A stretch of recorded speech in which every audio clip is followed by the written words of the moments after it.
جن کے کردار سے آتی ہو صداقت کی مہک، ان کی تدریس سے پتھر بھی پگھل سکتے ہیں۔ صدر علی وقار، استاد کیا ہے؟ استاد وہ ہستی ہے جو گماں کو یقین میں بدلتا ہے، جو پتھروں سے ہیرے تراشتا ہے۔ یہ وہ ہستی ہے جس کی نگاہوں میں شفقت، لہجے میں مٹھاس، رویے میں نرمی اور اخلاق میں شائستگی ہوتی ہے۔ صدر علی وقار، استاد تو وہ ہستی ہے جو ہاتھوں میں جگنو لیے ہوئے شمس و قمر کی آنکھوں میں آنکھیں ڈال کر کہتا ہے کہ یہ مہر تاباں سے جا کے کہہ دو کہ اپنی کرنوں کو گن کے رکھیں، میں اپنے صحرا کے ذرے ذرے کو خود چمکنا سکھا رہا ہوں۔ صدر علی وقار، استاد وہ عظیم ہستی ہے جو معاشرے کی تعمیر میں بنیادی کردار ادا کرتی ہے۔ استاد کی عزت ہر مہذب معاشرے کا خاصہ ہوتی ہے۔ صدر علی وقار، استاد کی عزت ہر مہذب معاشرے کا خاصہ ہوتی ہے، کیونکہ استاد ہی وہ شخصیت ہے جو جہالت کے اندھیروں میں روشنی کی کرن بن کر آتا ہے اور قوموں کی رہنمائی کرتا ہے۔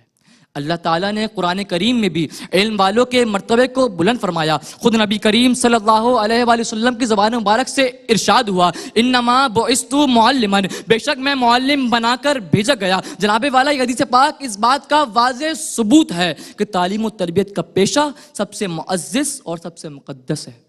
صدر علی وقار، آج اگر ہم تاریخ کا مطالعہ کریں تو ہمیں معلوم ہوگا کہ کامیاب انسان کے پیچھے ایک عظیم استاد ہوتا ہے۔ امام شافعی نے امام مالک سے علم حاصل کیا، سلطان صلاح الدین ایوبی کو شیخ عبد القادر جیسے استاد ملے، علامہ اقبال کی فکری پروازوں کے پیچھے مولانا میر حسن کی تربیت تھی۔ صدر علی وقار، جناب والا، استاد وہ شخصیت ہے جو قوموں کی رہنمائی کرتا ہے۔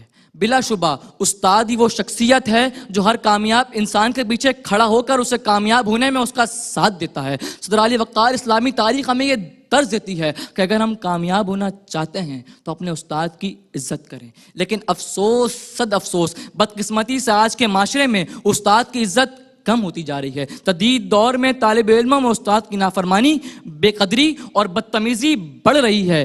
یاد رکھیں، جس قوم نے اپنے استاد کی عزت کی وہی ترقی کی راہ پر گامزن ہوئی۔